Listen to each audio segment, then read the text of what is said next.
Welcome to TV 24.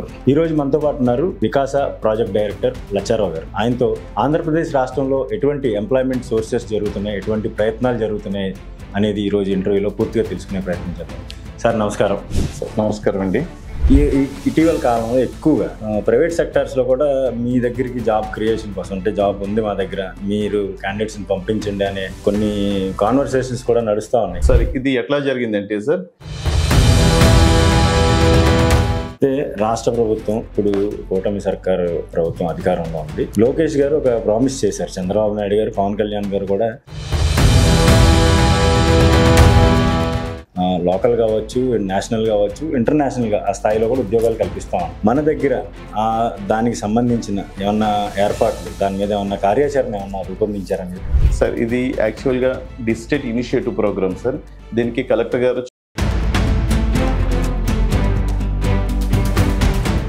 మీరు start చేసిన దగ్గర నుంచి ఇందులో జర్నీ స్టార్ట్ చేసిన నుంచి హైయెస్ట్ పీక్ రిక్రూట్మెంట్ ఎప్పుడు జరిగిందండి? ఎంతమందికి ఉద్యోగ అవకాశాలు ఇచ్చారు? అలాగా నేను పీడీగా ఉన్నప్పుడు అయితే 10th క్లాస్ చదివిన పిల్లోడికి ఈ ఆర్టిఫిషియల్ ఇంటెలిజెన్స్ లేదంటే అతనికి అనుకూలంగా ఉన్నటువంటి ట్రైనింగ్ ఇచ్చి ఏమన్నా ప్లేస్మెంట్ ఇచ్చే అవకాశం ఉందా? టెక్నికల్ నాలెడ్జ్ని జోడించి వాళ్ళకి కొంత ట్రైనింగ్ ఇచ్చి ఏదైనా ఎంప్లాయ్మెంట్ క్రియేట్ చేసే అవకాశం ఉందా? 10th క్లాస్ ఇంటర్మీడియట్ పిల్లలకి. Hi viewers, welcome to TV 24. నేను మీ జర్నలిస్ట్ శ్రీధర్. ఈరోజు మనతో పాటు ఉన్నారు వికాస ప్రాజెక్ట్ డైరెక్టర్ లచ్చారావు గారు.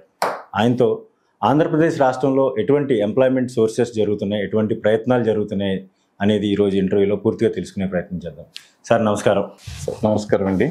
వికాస కాకినాడలో పుట్టినటువంటి ఈ కార్యాలయం రాష్ట్ర వ్యాప్తంగా కూడా విస్తరించినట్టుగా తెలుస్తూ ఉంది. అసలు వికాస అంటే ఏంటి, ఎప్పుడు ఏర్పడింది, దీంట్లో మీరు ఎంతకాలం నుంచి మీ విధులు నిర్వహిస్తున్నారు? ముందుగా శ్రీధర్ గారికి, 24 న్యూస్ ఛానల్ వారికి అందరికీ కూడా నేను వికాస తరఫున ప్రత్యేక ధన్యవాదాలు తెలుపుతున్నానండి. నేను ఇప్పుడు నా పేరు లచ్చారావు అండి. నేను వికాస ప్రాజెక్ట్ డైరెక్టర్గా వర్క్ చేస్తున్నాను. అయితే వికాస 1989లో ఇక్కడ జయప్రకాష్ నారాయణ గారు కలెక్టర్గా ఉన్న టైంలో ఎస్టాబ్లిష్ చేశారు. ఆయన దీన్ని ఎన్సిఎల్పి ప్రాజెక్ట్ మీద ఎస్టాబ్లిష్ చేయడం జరిగిందండి. ఇది అయితే రాను రాను ఎన్సిఎల్పి ప్రోగ్రాము 2005లో మనకి సర్వశిక్ష అభియాన్ వచ్చిన తర్వాత సిమిలర్ యాక్టివిటీస్ అండి. అవి ఎన్సిఎల్పిని అండ్ సర్వశిక్ష అభియాన్ కూడా సిమిలర్ యాక్టివిటీస్ చేయడం వల్ల వికాస యాక్టివిటీ గ్రాడ్యువల్గా తగ్గుతూ వచ్చింది. ఆ తర్వాత 2010లో మనకి రవిచంద్ర గారు కలెక్టర్గా ఉన్న టైంలో విఎన్ రావు గారిని ప్రాజెక్ట్ డైరెక్టర్గా ఇక్కడ అపాయింట్ చేసి ఫస్ట్ టైము స్టేట్లో ఫస్ట్ టైము వికాసాకి అవుట్సోర్సింగ్ డిపార్ట్మెంట్ అంతటిని కూడా అలాట్ చేయడం జరిగిందండి. ఆ విధంగా వికాస అవుట్సోర్సింగ్ విధానంలోకి వర్క్ స్టార్ట్ చేయడం అనేది 2010 నుంచి స్టార్ట్ చేయడం జరిగింది. మేము 2011లో ఇక్కడ నేను యొక్క జూనియర్ అసిస్టెంట్ కింద 2011లో జనవరిలో జాయిన్ అవ్వడం జరిగింది సార్. అంటే వికాస అనేది ఏమన్నా ఫుల్ ఫామ్ ఏమైనా ఉందా? వికాస అంటే అసలు అర్థం ఏంటి సార్? అసలు వికాస అన్న దానికి అర్థం అంటూ ఏమీ లేదు సార్. అక్కడ ఒక పేరు బాగుంటుంది, వికసిత్ భారత్ లాగా, లేకపోతే వికసించే అభ్యున్నత లాగా వికాస్ అనే ఒక పేరు ఆ రోజు పెట్టడం జరిగిందని అప్పుడు ఇంతకుముందున్న పీడీస్ చెప్పడం ద్వారా నేను తెలుసుకోవడం జరిగింది. దీనికంటూ ప్రత్యేకమైన అబ్రివేషన్ అయితే ఏమీ లేదు సార్. వికాస కార్యకలాపాలు కాకినాడలోనే స్టార్ట్ అయినాయి. అంటే అప్పుడు ఉమ్మడి జిల్లా కేంద్రంగా, కాకినాడ కేంద్రంగా ఉన్నప్పుడు స్టార్ట్ అయినాయి. అప్పట్లో ఎంప్లాయ్మెంట్ సోర్సెస్ ఏ విధంగా ఉంటాయి? మీరు జూనియర్ అసిస్టెంట్గా జాయిన్ అయిన అంటున్నారు. అప్పట్లో ఎంప్లాయ్మెంట్ సోర్సెస్ ఎట్లా ఉండేవి? ఎటువంటి వారికి ఎంప్లాయ్మెంట్ క్రియేట్ చేసిన పరిస్థితి ఉండేది అప్పట్లో? సార్ నేను 2010లో ఇక్కడ జాయిన్ అయినప్పుడు ఫస్ట్ ఇక్కడ వికాసాలో అవుట్సోర్సింగ్ అనేది స్టార్ట్ చేసామండి. అన్ని డిపార్ట్మెంట్లో ఉన్న అవుట్సోర్సింగ్ వికాసాకి అప్పుడు అలాట్మెంట్ ఇవ్వడం జరిగింది. ఫస్ట్ టైం అప్పుడు ఏం జరిగిందంటే, అప్పటికున్న వెండర్స్ ఎవరైతే ఉన్నారో వాళ్ళు పిల్లలకి చేతికి డబ్బులు ఇవ్వటము, శాలరీని బ్యాంక్ ద్వారా క్రెడిట్ కాకుండా చేతికి ఇవ్వటము, వాళ్ళ పిఎఫ్ఈఎస్ఏలు మీద క్లారిటీ లేకపోవటము, ఇలా చాలా కంప్లైంట్స్ అప్పుడు కలెక్టర్ సార్ దృష్టికి వెళ్ళటంలోని కలెక్టర్ గారు దీని అన్నిటికీ కూడా ఫుల్ స్టాప్ పెట్టి దీన్ని స్ట్రీమ్లైన్ చేయాలనే ఉద్దేశంతో అప్పుడు వికాసాకి ఇవ్వడం జరిగింది. వికాసాకి రావడంతోనే అప్పుడు మేము ఏం చేసామంటే, ప్రతి ఎంప్లాయ్మెంట్ విధానంలోని ఈవెన్ గవర్నమెంట్లో ఉన్న అటెండర్ పోస్ట్ కానీ, జూనియర్ అసిస్టెంట్ పోస్ట్ కానీ, డేటా ఎంట్రీ ఆపరేటర్ పోస్ట్ కానీ, ఏ పోస్ట్ వచ్చినా first of all roster maintain చేయడం స్టార్ట్ చేసాం. 100 పాయింట్స్ రోస్టర్లో రోస్టర్ పాయింట్ చేయడము. తర్వాత నెక్స్ట్ ఇంటర్వ్యూస్ కూడా 1:5 రేషియోలో ఎవరైతే ఇక్కడ అప్లికేషన్ వికాస్ ఆఫీస్లో అప్లికేషన్లు పెడుతుంటారో వాళ్ళని డిపార్ట్మెంట్కి ఒక పోస్ట్కి 1:5 అప్లికేషన్ ఆ డిపార్ట్మెంట్ పంపించి సెలక్షన్ వాళ్ళ ఇంట్రెస్ట్ ప్రకారం ఆ డిపార్ట్మెంట్ ప్రకారం సెలక్షన్ అక్కడ చేయించి ఎవరైతే క్యాపబుల్ పర్సన్ ఉంటారో వాళ్ళ ద్వారా వాళ్ళు సెలెక్ట్ చేసి ఆ సెలెక్ట్ అయిన క్యాండిడేట్ మాకు పంపిస్తే అప్పుడు మేము కలెక్టర్ గారి అప్రూవల్ తీసుకుని ఆఫర్స్ ఇవ్వడం జరిగేది. ఈ విధంగా అవుట్ సోర్సింగ్ విధానం స్టార్ట్ చేసాము. తర్వాత వాళ్ళ శాలరీస్ కూడా త్రూ బ్యాంక్ ద్వారానే క్రెడిట్ అవుతూ ఉండేవి. ప్లస్ వాళ్ళు ఎవ్రీ మంత్ కూడా వాళ్ళకి పిఎఫ్ ఈఎస్ఐ క్రెడిట్ అవ్వడము, వాళ్ళకి పే స్లిప్లు కూడా ఎంటైర్ ఆంధ్రాలో ఫస్ట్ పే స్లిప్లు ఇవ్వడం కూడా వికాస ద్వారా స్టార్ట్ చేయడం జరిగింది. అంటే పూర్తిగా ట్రాన్స్పరెన్సీ అనేది మెయింటైన్ చేశారు. ట్రాన్స్పరెన్సీ అనేది క్లియర్గా మెయింటైన్ చేయడం అనేది జరిగింది. అయితే ఈ గవర్నమెంట్ సెక్టర్స్కి సంబంధించి మీరు అవుట్సోర్సింగ్ ఎంప్లాయీస్ని ప్రొవైడ్ చేసేవాళ్ళు, అది మీరు చెప్పిన దాని ప్రకారం. అదే ఇటీవల కాలంలో ఎక్కువగా ప్రైవేట్ సెక్టార్స్లో కూడా మీ దగ్గరికి జాబ్ క్రియేషన్ కోసం, అంటే జాబ్ ఉంది మా దగ్గర, మీరు క్యాండిడేట్స్ని పంపించండి అనే కొన్ని కాన్వర్సేషన్స్ కూడా నడుస్తూ ఉన్నాయి. ఏ కంపెనీల నుంచి మనకి ఎక్కువగా వస్తాం? సార్ ఇది ఎట్లా జరిగిందంటే సార్ 2000 అప్పుడు మేము అవుట్సోర్సింగ్ పోస్టులు ఇచ్చేటప్పుడు మాకు ప్రతిరోజు కూడా 50, 50, 100 అలా అప్లికేషన్లు రిజిస్ట్రేషన్ అవుతూ ఉండేవి. ఆ విధంగా మాకు 2014 వచ్చేటప్పటికి సుమారుగా ఒక 50,000 మంది రిజిస్ట్రేషన్ చేసుకున్నారు వికాసాలు. చేసుకుంటే వీళ్ళందరికీ గవర్నమెంట్లో జాబ్ చూపించడం అనేది జరగదు. సో దట్ అప్పుడు కలెక్టర్ యొక్క నిర్ణయం ప్రకారం వీళ్ళని ఏం చేయాలి, వీళ్ళకి ఎట్లా చూపించాలి అనే ఆలోచనతో ప్రైవేట్గా మనం స్టార్ట్ చేద్దామని 2014లోనే అప్పుడు కలెక్టర్ గారు మాకు ఈ నిర్ణయం చెప్పున్నారు సార్. ఆ ప్రకారం మేము ఏం చేస్తామంటే ఫస్ట్ ఎంటైర్ మనం ఒక ఐసిఐసిఐ బ్యాంక్ని సంప్రదించడం, సరౌండింగ్ ఉన్న లోకల్ కంపెనీని సంప్రదించి వాళ్ళని ఇంటర్వ్యూని ఇక్కడ తీసుకురావడం, పిల్లలకి ఇంటర్వ్యూ ప్రవేశపెట్టడం అనేది 2014 నుంచి స్టార్ట్ చేసాం సార్. మనం ఆంధ్రాలోనే first time entire mega job melas కూడా క్రియేట్ చేసింది కూడా వికాసనే సార్. ఓకే, వెరీ గుడ్ అండి. అయితే ఇప్పుడు డిగ్రీ చదువుకున్న వాళ్ళు జాబ్ కోసం ప్రొఫైల్ స్టార్ట్ చేసుకుని అక్కడ నుండి స్టార్ట్ చేస్తారు. కానీ 10th చదివిన వాళ్ళు కూడా ఉద్యోగ అన్వేషణ చేసుకునే వాళ్ళ పరిస్థితి ఉంది. ఇంటర్ చదివిన వాళ్ళు కూడా ఉన్నారు. అట్లాగే చాలా మన తీర ప్రాంత గ్రామాల్లో చూసుకుంటే కొన్ని రొయ్యల పరిశ్రమలు ఉన్నాయి. ఇటువంటి వాటిలో కూడా మీ జాబ్ క్రియేషన్ అనేది, జాబ్ ప్లేస్మెంట్ అనేది ఇప్పించే ప్రయత్నం చేస్తున్నారు. అలాగే 10th నుంచి ఇంటర్ మధ్యలో చదువుకున్న వాళ్ళకి కూడా మనకి ఏమన్నా ఫెసిలిటీస్ ఉన్నాయి? అటువంటి జాబ్ ఫెసిలిటీస్? సార్ మంచి క్వశ్చన్ అడిగారు. యాక్చువల్గా సార్ 10th క్లాస్ అనేది కాదు సార్, 10th ఫెయిల్ అయిన పిల్లలకు కూడా ఉద్యోగ అవకాశాలు కల్పిస్తున్నాం సార్ మేము. ఎట్లా అంటే ఇప్పుడు మనకి ఒక కాకినాడలోనే కాదు సార్, మనకి శ్రీ సిటీ ఉంది సార్. చెన్నై దగ్గరలో, మద్రాస్ దగ్గరలో, నెల్లూరు అవతల మనకి 1 కిలోమీటర్లో శ్రీ సిటీ ఉంది సార్. శ్రీ సిటీలో ఉన్న అన్ని మ్యాక్సిమం కంపెనీలతో వికాస టైప్ చేసుకున్నాం సార్. చేసుకుని అక్కడ ఉన్న కంపెనీస్తో మాట్లాడి అక్కడ 10th క్లాస్ కానీ, ఇంటర్మీడియట్ కానీ, ఐటీఐ చదివిన పిల్లలకి అందరికీ కూడా అవకాశాలు ఉన్నాయి సార్. ఈవెన్ ఐటీఐ చదివిన పిల్లలకి ఇసూజు అనే మన కార్ల కంపెనీ ఉంది సార్. అక్కడ సుమారుగా 15,000 శాలరీ ఇస్తారు, ఫుడ్ ఇస్తారు, ట్రాన్స్పోర్ట్ కూడా ఫ్రీగా ఇస్తారు. ఐటీఐ చదువుకున్న పిల్లలు ఎంతమంది అయినా వాళ్ళని అక్కడ మనం డిప్లాయ్ చేస్తున్నాం సార్. ఇప్పటికే మన కాకినాడ నుంచి వెళ్ళిన పిల్లలు సుమారుగా ఒక 700 మంది పిల్లలు అక్కడ present working sir. Present work చేస్తూ ఉన్నారు అక్కడ పిల్లలు. అట్లాగే తర్వాత ఆడపిల్లలు ఉన్నారు సార్. ఇప్పుడు 10th క్లాస్ పాస్ అయ్యి కానీ, ఇంటర్మీడియట్ పాస్ అయిన పిల్ల కానీ ఇప్పుడు ఎవరైనా వస్తే వాళ్ళకి పానాసోనిక్ అనే కంపెనీలో శ్రీ సిటీలోనే జాయిన్ చేస్తున్నాం సార్. వాళ్ళకి ఓన్లీ అది ఆడపిల్లలు పనిచేస్తారు సార్ ఆ కంపెనీలోని. వాళ్ళకి కూడా సుమారుగా వాళ్ళకి 14,000, 15,000 శాలరీ వస్తుంది. వాళ్ళకి ఇన్సెంటివ్స్ అన్నీ కూడా ఉంటాయి సార్. కంపెనీ కూడా అంత సెంట్రలైజ్ ఏసీ కంపెనీ సార్. పిల్లలకి, ఆడపిల్లలకి వెరీ సెక్యూర్డ్ జాబ్ సార్ అది. అలాంటి పానాసోనిక్ ఉంది సార్, తర్వాత ఇండస్ కాపీ అని, ఇట్లా రకరకాల కంపెనీలతో శ్రీ సిటీలో ఉన్న మ్యాక్సిమం కంపెనీల్లో ఇక్కడ మనకు ఎవరైతే ఇంటర్వ్యూకి వస్తున్నారో పిల్లలందరినీ కూడా తీసుకెళ్ళి జాయిన్ చేస్తున్నాం సార్. అదేవిధంగా కియా యాన్సిలరీ కంపెనీస్ ఉన్నాయి సార్. వాటిలో కూడా మ్యాక్సిమం వికాసం మనం టైఅప్ చేసి ఐటీఐ చదివిన పిల్లలు కానీ, 10th క్లాస్ కానీ, డిప్లొమా కానీ, బీటెక్ కానీ ఎవరు చేసిన పిల్లలైనా ఉద్యోగానికి వెళ్తాడు అంటే మాత్రం గ్యారంటీకి తీసుకెళ్ళి వాళ్ళు మీ దగ్గరికి రావడమే ఆలస్యం, తీసుకుని వెళ్ళి జాయిన్ చేస్తున్నాం. ఆ ఫెసిలిటీ ఉందండి. అంటే జాబ్ అనేది ఎప్పుడు కూడా అన్ఎంప్లాయ్మెంట్ అంటూ ఉంటారు. కానీ మన దగ్గర ఇప్పుడు రెడీగా ఇప్పుడు 10 మంది వాళ్ళ విద్యార్హతను బట్టి వచ్చిన ఈ పోస్ట్ ఖాళీగా ఉందని చెప్పే పరిస్థితి ఉందంటారా? సార్ ఇప్పుడు దిస్ టైం ఇప్పుడు మనకు సుమారుగా 1000 మంది రిక్వైర్మెంట్ ఉంది సార్. ఎందుకంటే ప్రతిరోజు కూడా మీ ఫీల్డ్ స్టాఫ్ మాకు మానిటర్ చేస్తూ ఉంటారు. అక్కడ కూడా మనకి స్టాఫ్ ఉన్నారు సార్. ప్రతిరోజు వాళ్ళ రిక్వైర్మెంట్ తీసుకోవటమే కానీ అన్ని విధాలుగా కూడా ఆ కంపెనీ రిక్వైర్మెంట్ తీసుకోవడం, సాయంత్రం వెళ్ళేటప్పుడు టోటల్ ఎంత రిక్వైర్మెంట్ ఉందో చెక్ చేసుకోవడము. చెక్ చేసుకున్న తర్వాత మా దగ్గరకు వచ్చిన పిల్లలకి మెసేజ్లు పెట్టి కాల్స్ చేసి మరీ మనం పిలిపిస్తూ ఉంటాం సార్. అంటే ప్రతి వారం కూడా కొంతమంది పిల్లల్ని పంపించి జాయిన్ చేస్తూనే ఉంటాం సార్. నిన్న సోమవారం కూడా ఇండో ఎంఎం అనే కంపెనీ ఉంది సార్ రేణుగుంట దగ్గర. మన కాకినాడ నుంచి వెళ్ళిన పిల్లలు సుమారు 50 మంది పిల్లలు జాయిన్ అయ్యారు సార్ నిన్న సోమవారం సార్. ఓకేనండి. ఓకే. అయితే రాష్ట్ర ప్రభుత్వం ఇప్పుడు కూటమి సర్కారు ప్రభుత్వం అధికారంలో ఉంది. లోకేష్ గారు ఒక ప్రామిస్ చేశారు, చంద్రబాబు నాయుడు గారు, పవన్ కళ్యాణ్ గారు కూడా ఎక్కువ మంది, దాదాపుగా 5 ఏళ్ల కాలంలో 20 లక్షల మందికి ఉపాధి అవకాశాలు వాళ్ళ విద్యార్హతను బట్టి లోకల్ కావచ్చు, నేషనల్ కావచ్చు, ఇంటర్నేషనల్గా ఆ స్థాయిలో కూడా ఉద్యోగాలు కల్పిస్తామంటున్నారు. మన దగ్గర దానికి సంబంధించిన ఏమన్నా ఏర్పాట్లు, దాని మీద ఏమన్నా కార్యాచరణ ఏమన్నా రూపొందించారా మీరు? సార్ ఇది యాక్చువల్గా డిస్ట్రిక్ట్ ఇనిషియేటివ్ ప్రోగ్రామ్ సార్. దీనికి కలెక్టర్ గారు చైర్మన్ కింద ఉంటారు, నేను పీడీ కింద వర్క్ చేస్తాను సార్. అయితే మా వికాసాకంటూ ఇప్పుడు కూడా మనకి టార్గెట్స్ అంటూ ఇవ్వలేదు సార్. అయితే కలెక్టర్ గారు ఇంతమంది మనకి ఎంతమంది వీలైతే అంతమందికి కూడా మన ఉద్యోగ అవకాశాలు కల్పించాలనే మంచి ఉద్దేశంతో కలెక్టర్ గారు చెప్పారు. ఆయన ఒక ఆదేశంతో మేము పనిచేస్తూ ఉన్నాం సార్.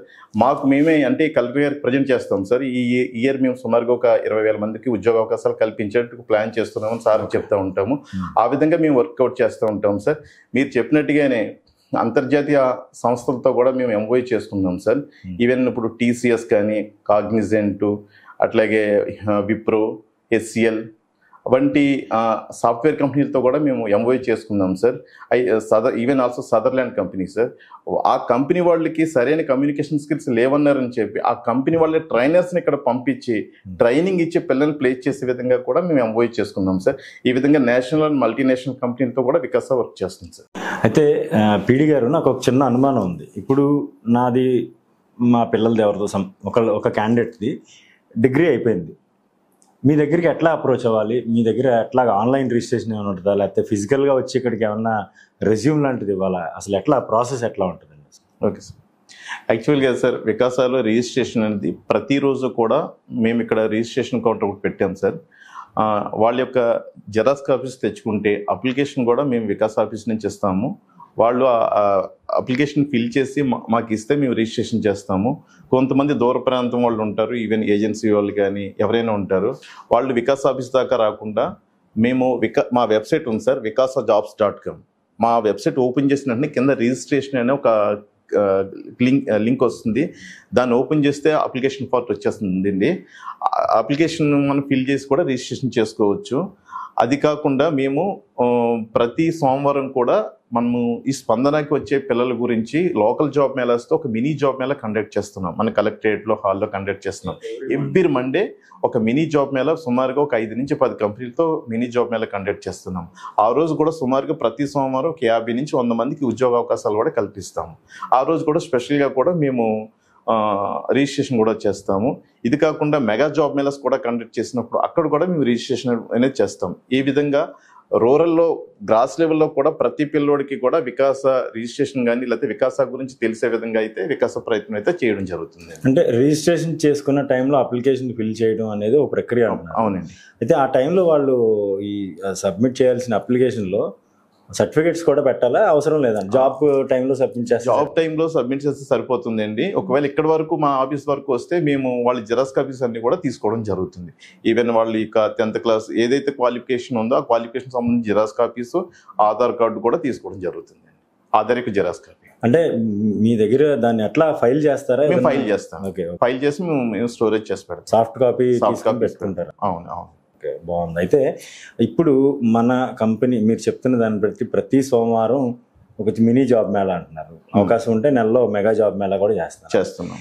మీరు స్టార్ట్ చేసిన దగ్గర నుంచి ఇందులో జర్నీ స్టార్ట్ చేసిన నుంచి హైయెస్ట్ పీక్ రిక్రూట్మెంట్ ఎప్పుడు జరిగిందండి? ఎంతమందికి ఉద్యోగ అవకాశాలు ఇచ్చారు? అలాగా నేను పీడీగా ఉన్న కాలం అయితే 2019లో నేను ఛార్జ్ తీసుకోవడం జరిగిందండి.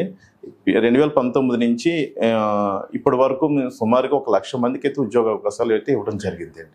అయితే ప్రతి ఇయర్ కూడా మనం ఎంత తక్కువ లేదన్నా మినిమం ఒక 15,000 నుంచి 20,000 మధ్యలో ఉద్యోగ అవకాశాలు అయితే ఇవ్వడం జరుగుతుంది.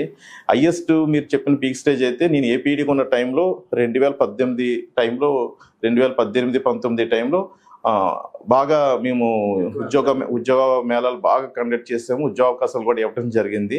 అందుకని మాకు ఆ టైంలో గవర్నమెంట్, సెంట్రల్ గవర్నమెంట్ నుంచి కూడా మాకు అవార్డ్స్ కూడా రావడం జరిగిందండి. Scotch gold and platinum awards కూడా సెంట్రల్ గవర్నమెంట్ మాకు వికాసాకి ఇవ్వడం జరిగింది. At the same time Indian express excellence award కూడా మాకు ఆ రోజు అప్పుడు ఇవ్వడం జరిగింది. ఇప్పుడున్న సీఎం గారు ఆ టైంలో మాకు 2019లోనే సీఎం ఎప్రిషియేషన్ అవార్డు కూడా మాకు ఇవ్వడం జరిగింది. ఓకే. అయితే ఇప్పుడు ఒక చిన్న డౌట్, ఆర్టిఫిషియల్ ఇంటెలిజెన్స్ అనేది ప్రస్తుతం ట్రెండింగ్లో ఉంది. అవును సార్. అయితే 10th క్లాస్ చదివిన పిల్లోడికి ఈ ఆర్టిఫిషియల్ ఇంటెలిజెన్స్ లేదంటే అతనికి అనుకూలంగా ఉన్నటువంటి ట్రైనింగ్ ఇచ్చి ఏమన్నా ప్లేస్మెంట్ ఇచ్చే అవకాశం ఉందా? 10th ఇంటర్ చదువుకున్న పిల్లలు లేకపోతే ఐటీఐ చదివిన పిల్లలకి టెక్నికల్ నాలెడ్జ్ని జోడించి వాళ్ళకి కొంత ట్రైనింగ్ ఇచ్చి ఏదైనా ఎంప్లాయ్మెంట్ క్రియేట్ చేసే అవకాశం ఉందంట? 10th క్లాస్ ఇంటర్మీడియట్ పిల్లలకి ఆర్టిఫిషియల్ ఇంటెలిజెన్స్ మీద అయితే ఇంకా ట్రైనింగ్స్ అయితే ఎక్కడ ఇవ్వట్లేదండి. ఈవెన్ హైదరాబాద్ కానీ ఎక్కడ కూడా ఇంకా స్టార్ట్ అవ్వలేదు. డిగ్రీలో బీఎస్సీ కంప్యూటర్స్ కానీ లేకపోతే ఎంఎస్సీ కంప్యూటర్స్, బీటెక్ ఐటీ కానీ కంప్యూటర్ సైన్స్ ఈసీ చేసిన వాళ్ళకైతే ఏఏ మీద ట్రైనింగ్స్ అయితే ఇవ్వడం జరుగుతుంది. ఈవెన్ మేము కొన్ని కంపెనీస్తో కూడా మాట్లాడడం జరిగింది. కాగ్నిజెంట్ అండ్ టీసీఎస్ వాళ్ళతో కూడా మాట్లాడడం జరిగింది. వాళ్ళు మన దగ్గర ఒక ట్రైనింగ్ సెంటర్ ఎస్టాబ్లిష్ చేసే విధంగా వాళ్ళ యొక్క సిఎస్ఆర్ ఫండ్స్ తోటి ఇక్కడ మనకి పిఠాపురం, కాకినాడ కూడా ట్రైనింగ్ సెంటర్స్ ఎస్టాబ్లిష్ చేసే విధంగా కూడా మాట్లాడడం జరిగింది. త్వరలో కమింగ్ 1 or 2 months కూడా మేము ఒక ట్రైనింగ్ సెంటర్ ఆ కంపెనీలతో మాట్లాడి వాళ్ళ ట్రైనర్ ఇక్కడికి వచ్చి ట్రైనింగ్ ఇచ్చి ప్లేస్మెంట్ కల్పించే విధంగా కూడా ప్లాన్ చేస్తున్నాం. అంటే ఐటీఐ చదివిన వాళ్ళకి టెక్నికల్గా కొంత అవగాహన ఉంటుంది. 10th క్లాస్ చదివిన పిల్లలకి ఏసీ టెక్నీషియన్ గాను, డ్రోన్ కెమెరా, మీరు గతంలో డ్రోన్ సెషన్ కూడా నడిపారు ఇక్కడ. అటువంటి ట్రైనింగ్ పీరియడ్స్ ఇప్పుడు సెషన్స్ ఇప్పుడు కూడా నడుస్తున్నాయండి? అటువంటి ప్రయత్నాలు ఇస్తున్నామండి. ఇప్పుడు 10th క్లాస్ పాస్ అయిన పిల్లలకి కానీ లేకపోతే ఇంటర్మీడియట్ పాస్ అయిన పిల్లలకి కానీ ఐటీఐ పాస్ అయిన పిల్లలకి కానీ ఇప్పుడు DDGKY అనే ట్రైనింగ్ సెంటర్ స్టార్ట్ చేసాం. దీన్ దయాల్ గ్రామీణ కౌశల్ యోజన అనే పథకం కింద పిల్లలకి 10th క్లాస్ పాస్ అయిన పిల్లలకి కానీ ఇంటర్మీడియట్ ఐటీఐ పిల్లలు పాస్ అయిన ఏ పిల్లవాడైనా సరే ఆ పిల్లలకి 3 నెలలు ట్రైనింగ్ ఇస్తున్నాం. మల్టీ స్కిల్స్లో కానీ లేకపోతే ఆటోమొబైల్ రంగంలో కానీ వాళ్ళకి ట్రైనింగ్ ఇస్తాం. ఈ ట్రైనింగ్ పీరియడ్లో పిల్లలు ఏమీ కూడా ₹1 కూడా ఎవరికి ఇవ్వక్కర్లేదు. వాళ్ళకి ఫుడ్, అకామిడేషన్ కూడా మేమే ప్రొవైడ్ చేస్తాము. Even books, bag, everything will provide చేసే ఆఫ్టర్ కంప్లీషన్ ఆఫ్ ట్రైనింగ్. అంటే వాళ్ళ ట్రైనింగ్ 3 నెలలు కంప్లీట్ అయిన తర్వాత వాళ్ళకి కొన్ని కంపెనీలతో వాళ్ళకి ఇంటర్వ్యూస్ కండక్ట్ చేసి ఉద్యోగ అవకాశం కల్పించి వాళ్ళకి సర్టిఫికేట్ ఇచ్చి పంపిస్తాం. ప్లేస్మెంట్ కూడా ఇచ్చి పంపిస్తారు. కొంతమంది మేము లోకల్ కావాలనుకుంటే లోకల్ కంపెనీలతో టైప్ చేస్తున్నాము. లేదనుకుంటే వికాసతో ఇప్పుడు ఏవైతే ఎంఓఈ చేసుకున్నాయో ఆ కంపెనీస్ అన్నిటితో కూడా మాట్లాడి ఆ కంపెనీస్లో జాయిన్ చేయడం కూడా జరుగుతుంది. ఇప్పుడు మనకి కాకినాడ తీర ప్రాంతం చాలా పెద్దది, మన రాష్ట్రంలోనే పెద్ద తీర ప్రాంతం ఉన్న జిల్లా మనకి. అవునండి.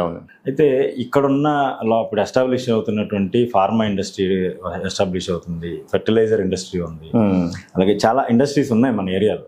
ఇటువంటి ఏరియాలో ఫ్రీక్వెంట్ గా ఈ ఎంప్లాయ్మెంట్ జరుగుతూ ఉంటది కదా, మీకు ఏమన్నా రిక్వెస్ట్లు వస్తూ ఉంటాయండి అక్కడ నుంచి? సార్, అయితే మనకి అయితే శ్రీధర్ గారు ఇప్పుడు ప్రజెంట్ డక్కన్ ఫార్మా ఉందండి.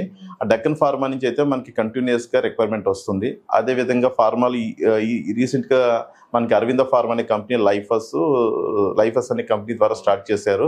వాళ్ళ దగ్గర నుంచి కూడా రిక్వైర్మెంట్ వస్తుంది. మనము బీఎస్సీ కెమికల్ ఇంజనీరింగ్ కానీ లేకపోతే బీఎస్సీ కెమిస్ట్రీ కానీ ఐటీఐ ఎలక్ట్రికల్, ఐటీఐ పిట్టా చదువుతున్న పిల్లలందరికీ కూడా వాటిల్లో ఉద్యోగ అవకాశాలు కూడా కల్పిస్తున్నాము. అయితే మిగిలిన కంపెనీస్తో కూడా అన్నిటితోటి కూడా ఇండస్ట్రీస్ డిపార్ట్మెంటు, ఏపీఎస్ఎస్డిసి వారు అండ్ ఇన్స్పెక్టర్ ఆఫ్ ఫ్యాక్టరీస్ వాళ్ళతో కూడా ఒక మీటింగ్ కూడా కోఆర్డినేట్ చేశాము. లాస్ట్ టైం కోఆర్డినేట్ చేసాము. వాళ్ళ దగ్గర ఏ విధమైన రిక్వైర్మెంట్ ఉన్నా కూడా ఇమ్మని కూడా చెప్పడం జరిగింది. అయితే ఇంకొకసారి మా కలెక్టర్ సార్ కూడా, ఇప్పుడున్న కలెక్టర్ సార్ కూడా వికాసం మీద ప్రత్యేకమైన దృష్టి పెట్టారు. అంటే రిక్వైర్మెంట్ పిల్లలకి ఎంత రీచ్ అయితే అంతవరకు కూడా కలెక్టర్ సార్ కూడా చేయాలని కూడా మమ్మల్ని ఆదేశించి ఉన్నారు. కలెక్టర్ సార్ యొక్క ఆదేశానుసారం ప్రతి కంపెనీకి కూడా వెళ్తున్నాము. బీచ్ వారు అంటే కాకినాడ తీరం వెంబడి ఉన్న అన్ని కంపెనీస్ని కూడా ఒకసారి వెళ్ళి వాళ్ళకి ఏ విధమైన రిక్వైర్మెంట్ ఉంది, లేదా పిల్లలకి వాళ్ళకి మంచి స్కిల్ గ్యాప్ ఏముంది అది కూడా తెలుసుకుని ఆ స్కిల్ గ్యాప్ ట్రైనింగ్ ఇచ్చి వాళ్ళకి ఉద్యోగ అవకాశాలు కల్పించే విధంగా కూడా ప్లాన్ చేస్తాం. ఇప్పుడు కాకినాడ నుంచి మీరు ఇటు విజయవాడ వరకు కూడా విస్తరించారు. ఎక్కడెక్కడ స్టేట్లో మన వికాస కార్యాలయాలు ఎక్కడెక్కడ ఉన్నాయి, వాటి ఫంక్షనింగ్ ఎట్లా ఉందంటారు? సార్, శ్రీధర్, మనకి ఇప్పుడు అమలాపురాన్ని కలెక్టరేట్లో మనకి వికాస ఫంక్షనింగ్ జరుగుతుందండి. అక్కడ మనకు ఒక మేనేజర్ ఉన్నారు, తర్వాత స్టాఫ్ కూడా ఉన్నారు. అదేవిధంగా రాజమండ్రి కలెక్టరేట్లో కూడా మనకు ఒక ఆఫీస్ ఉంది, అక్కడ కూడా జరుగుతుంది. రీసెంట్గా పోయిన నెలలో కూడా మేము విజయవాడ ఎన్టీఆర్ జిల్లాలో కలెక్టరేట్లోనే కలెక్టర్ గారి యొక్క అంటే మన జిల్లా కలెక్టర్ గారు అక్కడ కలెక్టర్ గారి యొక్క ఆలోచన మేరకు అక్కడ కూడా ఆఫీస్ పెట్టడం జరిగింది. అక్కడ కూడా 1 or 2 months నుంచి ఫంక్షన్ జరుగుతుంది. అక్కడ కూడా ఒక మెగా జాబ్ మేళా కండక్ట్ చేసాము. ఎంపీ గారి యొక్క ఆధ్వర్యంలో కండక్ట్ చేసాము. సుమారుగా ఆ రోజు మనకి 5,800 మంది పిల్లలు అటెండ్ అయ్యారు. 1,200 మందికి ఉద్యోగ అవకాశాలు కూడా కల్పించడం జరిగింది.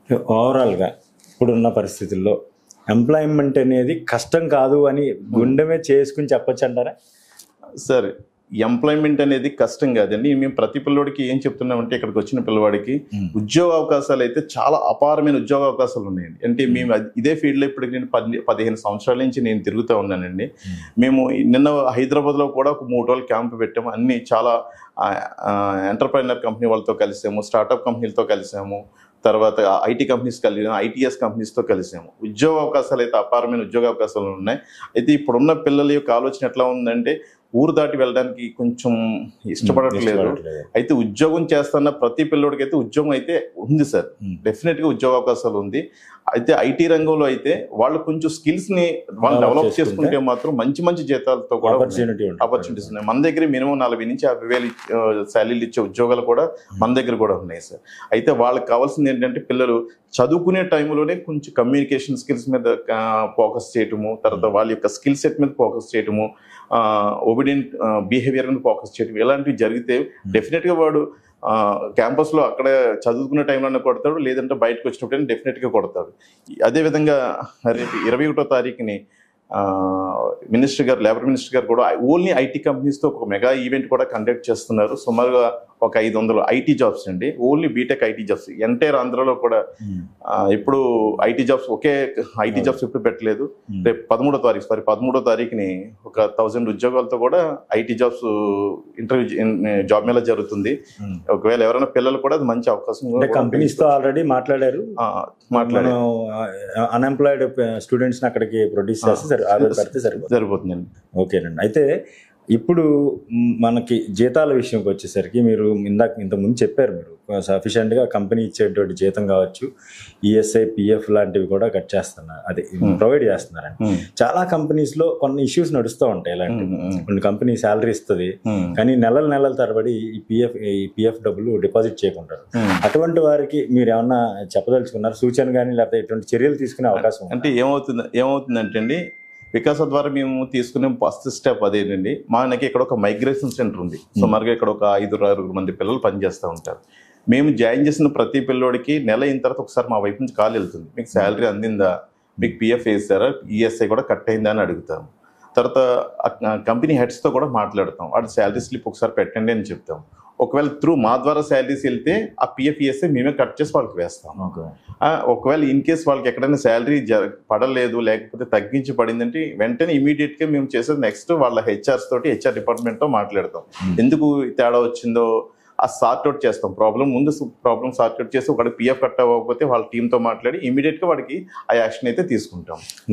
జాబ్ క్రియేషనే కాదు, వాళ్ళు సవ్యంగా పనిచేస్తున్నారా, కంపెనీ వాళ్ళని బాగా చూసుకుంటుందా లేదా అనేది కూడా డెఫినెట్గా అది మన దగ్గర ఫస్ట్ ఉంటుందండి. 1 year కంప్లీట్ అయిన దగ్గర ఎవరైనా 1 year కంప్లీట్ అయిన పిల్లలు కూడా ఉంటే వాళ్ళకి ఎక్స్పీరియన్స్ వస్తే హయ్యర్ పొజిషన్కి వెళ్ళడానికి కానీ, లేకపోతే శాలరీ ఇంక్రిమెంట్లు పెరగడానికి కూడా వేరే కంపెనీలోకి జాయిన్ అవుతారని కూడా వాళ్ళు తీసుకొని జాయిన్ చేస్తాం.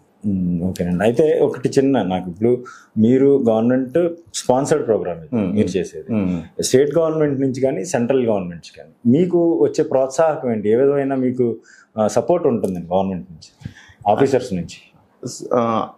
సార్, జిల్లా అడ్మినిస్ట్రేషన్ పరంగా కానీ, జిల్లా ఆఫీసర్స్ కానీ వికాసానికి మంచి సపోర్ట్ ఇస్తారండి. అంటే సపోర్ట్ అంటే వాళ్ళు మనం చేసే ప్రతి ప్రోగ్రాంలో కూడా ఎంకరేజ్ ఉంటుంది. అయితే రెవెన్యూ పరంగా అయితే మనకి 2019 వరకు వికాస అవుట్సోర్సింగ్ విధానంలో ఫంక్షన్ జరుగుతూ ఉండేది. అవుట్సోర్సింగ్ చేస్తూ ఉండేవాళ్ళం. అవుట్సోర్సింగ్ ద్వారా మనకు కొంచెం కమిషన్ వచ్చేది, దాని ద్వారా వికాస ఫంక్షన్ జరుగుతూ ఉండేది. 2019 తర్వాత మనకి గవర్నమెంట్ ఏపీకాస్ అనేది తీసి పెట్టడం జరిగింది. ఏపీకాస్ పెట్టిన తర్వాత మాకు వికాస కొంచెం స్ట్రగుల్ ఫేస్ చేసాం. స్ట్రగుల్ ఫేస్ చేయడం మీన్స్ మనకి రావాల్సిన రెవెన్యూ అంతా అప్పుడు ఆగిపోయే పరిస్థితి. ఆ టైంలో మనకున్న కాంటాక్ట్స్ తోటి, ఎందుకంటే మనకి సుమారుగా అప్పటికి 150 నుంచి 200 మంది హెచ్ఆర్స్ కనెక్టివిటీ ఉంది కంపెనీస్ తోటి. సో ఈ కాంటాక్ట్స్ మనం ఉపయోగించుకుని వాళ్ళతో కూడా ప్రైవేట్ కంపెనీలతో మాట్లాడి ఒక 3 months కొంచెం స్ట్రగుల్ ఫేస్ చేసిన సరే ఒక 3 months మేము కష్టపడి కొన్ని కంపెనీలు పట్టుకుని మేము పేరోల్ చేస్తాము, మమ్మల్ని నమ్మండి అని చెప్పడం, ఆ హెచ్ఆర్స్ కూడా మనల్ని నమ్మటం జరిగింది. ఆ విధంగా ఇప్పుడు ప్రైవేట్ కంపెనీలో ఎంటర్ అయ్యి పేరోల్ చేస్తూ ఇప్పుడు 4 జిల్లాల్లో వికాస ఫంక్షనింగ్ దిగ్విజయంగా రన్ చేస్తుంది. మీరు మీ ఆలోచన ప్రభుత్వం మద్దతుతో పాటు మీ ఆలోచన కూడా దీంట్లో చాలా కీలకంగా ఉంది. అవునండి. అయితే రానున్న రోజుల్లో ఎటువంటి ఈ ప్రక్రియ అలాట్మెంట్ ప్రక్రియ ఏ విధంగా బలోపేతం చేసిన ఎటువంటి చర్యలు తీసుకుంటున్నారండి? కలెక్టర్ సార్ చెప్పినట్టుకు, లేకపోతే సీఎం గారు డిప్యూటీ సీఎం గారు చెప్పినట్టుకు 2024 విజన్లో మనకి ఒక జాబ్ క్రియేషన్ అనేది ఒక 20 లక్షల మందికి ఉద్యోగ అవకాశాలు కల్పించాలని వాళ్ళు దృష్టి పెట్టారు. ఆ విధంగా వికాస ప్రతి సంవత్సరం కూడా మినిమం ప్రతి జిల్లాలో కూడా ఒక 10 నుంచి 15,000 మంది ఉద్యోగ అవకాశాలు కల్పించి సంవత్సరానికి ఒక 50 నుంచి 60,000 ఉద్యోగ అవకాశాలు కల్పించడానికి మేము తప్పనిసరిగా కృషి చేస్తాము. సుమారుగా మనకి ఉన్న కంపెనీస్ అయితేనే ఐటీ, మేము వికాస ఐటీ కానీ, ఐటీఈఎస్ కానీ, లేదా ఫార్మా కానీ, కన్స్ట్రక్షన్స్ కానీ, ఎలక్ట్రికల్ రంగంలో కానీ ఇలా అనేక రంగాల్లో పనిచేస్తున్నాము. ఇప్పటికే మన దగ్గర సుమారుగా 5 లక్షల డేటా రిజిస్ట్రేషన్ అయి ఉందండి వికాస్ ఆఫీస్లోని. మనము సుమారుగా 1,50,000 మందికి ఇప్పటి వరకు ఉద్యోగ అవకాశాలు కూడా కల్పించడం జరిగింది. Okay sir, very good sir, thank you very much అండి. మీతో ఈరోజు మాట్లాడడం వల్ల ఎంప్లాయ్మెంట్ అనేది కొంచెం కష్టం అనుకున్న తరుణంలో చాలామంది ఇప్పటికే వెయిటింగ్ లిస్ట్, దాదాపు మీ బోర్డ్స్ చూస్తుంటే 700, 800, 1000 మంది కూడా రిక్వైర్మెంట్ ఉందన్న విషయం తెలుస్తుంది. అయితే చూడొచ్చు, వికాస ప్రాజెక్ట్ డైరెక్టర్ లచ్చారావు గారు చెప్తున్న దాన్ని బట్టి చూసుకుంటే ప్రతిరోజు కూడా 50 నుంచి 100 మంది, అదే నెలకి చూసుకుంటే 1,500 నుంచి 2,000 మందికి ఉపాధి అవకాశాలు కల్పిస్తూ ఉన్నారు. ఓవరాల్గా ఇప్పుడు ఉన్నటువంటి ఏదైతే సంవత్సరానికి 15 నుంచి 25,000 మధ్యలో ఉద్యోగాలు కల్పన చేస్తున్నారో దాన్ని రానున్న రోజుల్లో 50,000కు కూడా పెంచేందుకు తమ వంతుగా పూర్తి స్థాయిలో ఏర్పాట్లు చేస్తున్నామని కూడా లచ్చారావు గారు చెప్తారు.